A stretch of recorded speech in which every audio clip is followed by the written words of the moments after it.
महापुरुषों, संत समाज में संतों की शरण में जब पहुंचते हैं तो ऐसी ऐसी अकाट वाणी निकलती है कि बड़ा विचार करने का चीज है। अभी भाई साहब ने एक लाइन बड़ी जबरदस्त कही कि सतगुरु को धैर्य चरनिया जन्म दोबारा नहीं मिलेगा। हम लोग एक गाना सुनते हैं, आएंगे आएंगे वो एक कहानी है, जो चला गया वो दोबारा नहीं आया।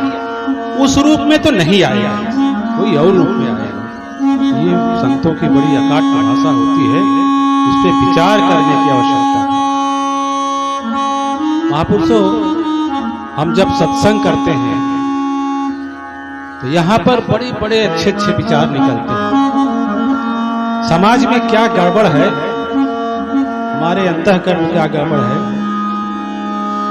एक बार महात्मा बुद्ध से उनके एक भिक्षु ने पूछा, शिष्य ने, कि प्रभु सबसे बड़ा पाप क्या है। तो उन्होंने कहा, मैं तुझे एक दृष्टांत सुनाता हूं, कहानी। कहने लगे, एक राजा था, बड़ा धर्मात्मा था, बड़ा दयालु था। उसके राज्य में सब सुखी थे। जिसको कोई देखता था गरीब है तो उसको सेवा देता था, सहायता करता था। लेकिन उसने देखा कि हमारे राज्य में बहुत सारे अंधे हैं, अब उनकी हम क्या व्यवस्था करें, वो तो अपने से काम भी नहीं कर पाएंगे। तो उन्होंने क्या किया कि एक आश्रम बना दिया और उसमें जितने अंधे थे राज्य के सबको इकट्ठा करके भोजन पानी सबकी व्यवस्था कर दी। करीब 100 अंधे मनुष्य वहां पर रहते थे और उनकी सेवा खाना पीना की सब व्यवस्था राजा स्वयं करता। एक दिन उनकी व्यवस्था में खीर बनी खाने के लिए। अब खीर बन रही थी, पता नहीं कहां से एक सांप आया, गर्मी की वजह से उस खीर में विष डाल के भाग गया। किसी ने देखा ही नहीं, न रसोइये ने देखा, न और कोई आदमी थे। जब विष डाल के चला गया तो वो खीर अंधे लोगों ने खाया, सबकी मृत्यु हो गई। जब मृत्यु हो गई तो राजा सुना तो बड़ा दुखी हुआ। मैंने तो ये सेवा के लिए इतनी व्यवस्था किया था और ये तो बहुत ही अनर्थ हो गया। बड़ी ग्लानि हुई, इतनी ज्यादा उसको ग्लानि हुई कि वो अपना वो राजपाट दूसरे को सौंप करके चला गया जंगल में। दुखी होकर के जा रहा था, शाम हो गई। एक गांव में आखिर पहुंचा तो उसने कहा, भाई हमको रात रुकने की व्यवस्था हो सकती है। तो गांव वालों ने कहा, भाई हमारे यहाँ रात नहीं रुक सकते। सब जगह पूछा। उन्होंने कहा कि एक गांव के बाहर एक भाई बहन रहते हैं, वो बड़े सत्य स्वभाव के हैं, संत भाव के हैं, भजन कीर्तन करते हैं, आप उनके यहाँ जाइए तो रहने की व्यवस्था हो जाएगी। तो राजा उनके यहाँ गया, उनसे कहा कि भाई हमको एक रात रुकने की व्यवस्था कर सकते हैं, कहीं की कोई बात नहीं, आप रहिए। तो राजा वहाँ रुका, खाना पीना खाया, बाहर सो गया। सवेरे वो दोनों भाई बहन उठे तो बहन जो है नहा धो करके वो ध्यान में बैठती थी। तो उस दिन थोड़ा ज्यादा देर ध्यान तक लगाए रहे। तो भाई ने पूछा, बहन आप ज्यादा देर तक ध्यान काहे लगाए रहे। कहा, आज भगवान के दरबार में एक अजीब वाकया आया है कि एक राजा परोपकार के लिए सब अंधों को एकत्रित करके उनको भोजन पानी की व्यवस्था किया, लेकिन कहीं से एक सांप आया, उसने उसमें विष डाल के भाग गया। न रसोइये ने देखा, न किसी और ने देखा। तो इस पाप का भागीदार कौन होगा?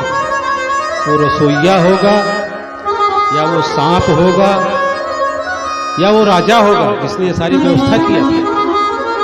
अब राजा ये सारी बात सुन रहा था। उसने कहा, क्या परिणाम क्या हुआ, इसका उत्तर क्या दिया भगवान ने?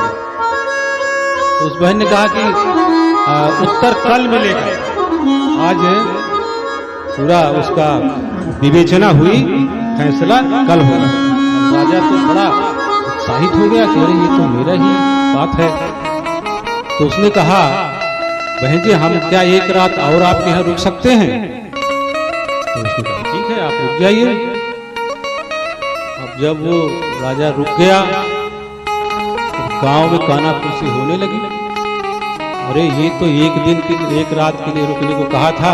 वो राजा भी एकदम ज्यादा उम्र का नहीं था, और वो जो भाई बहन थे वो बहन भी ज्यादा उम्र की नहीं थे। लगता है इन दोनों में कोई आकर्षण हो गया, इसीलिए राजा जो है एक रात के लिए आया था और पूरी रात दूसरे दिन भी रुक गया। अब धीरे धीरे ये बात पूरे गांव में फैल गई।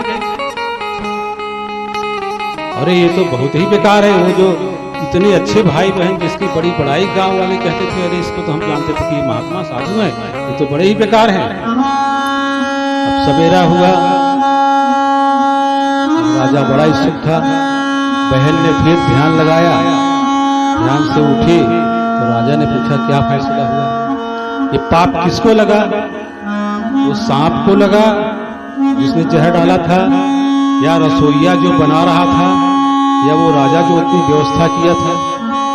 तो बहन ने बताया कि भगवान का फैसला है कि ये पाप तो पूरे गांव वालों में बट गया।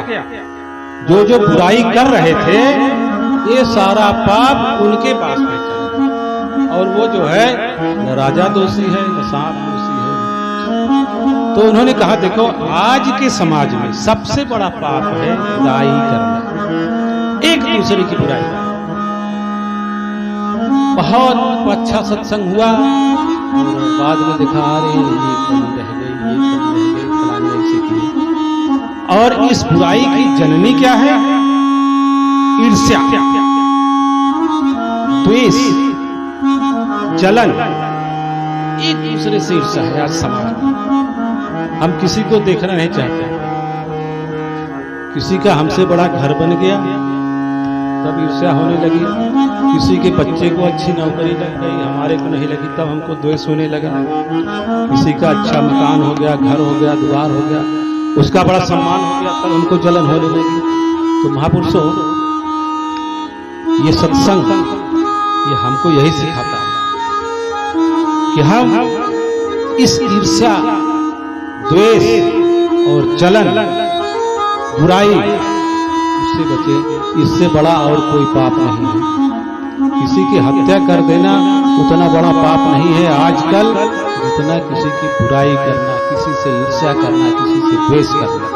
हत्या करना कोई अच्छी बात नहीं है, लेकिन आज के समाज में जो सबसे बड़ा है, आदमी इतना विकसित हो गया है। पहले पैदल चलते थे, आज मोटरसाइकिल हो गई, 4 पहिया भी हो गई, मिट्टी के मकान होते थे, अच्छे मकान हो गए, सारी डेवलपमेंट बढ़िया हो गई, सारा विकास हो गया। लेकिन एक भाई दूसरे भाई से मुकदमाबाजी होती है। तो महापुरुषों, सत्संग में यही हमको सीख लेना चाहिए कि हम कितना से कम ईर्ष्या, द्वेष, बुराई इससे बचे रहे। और अभी आपने शनिवार रविवार को कटका में समागम देखा, आपने आनंद उठाया। दास तो इसलिए भी आया कि अगर साथ संगत की तरफ से या दास की तरफ से कोई त्रुटि हो गई हो, कोई गलती हो गई हो, तो दास हाथ जोड़ के क्षमा चाहता है पूरी साथ संगत से, साथ संगत की तरफ से भी और दास अपनी तरफ से भी।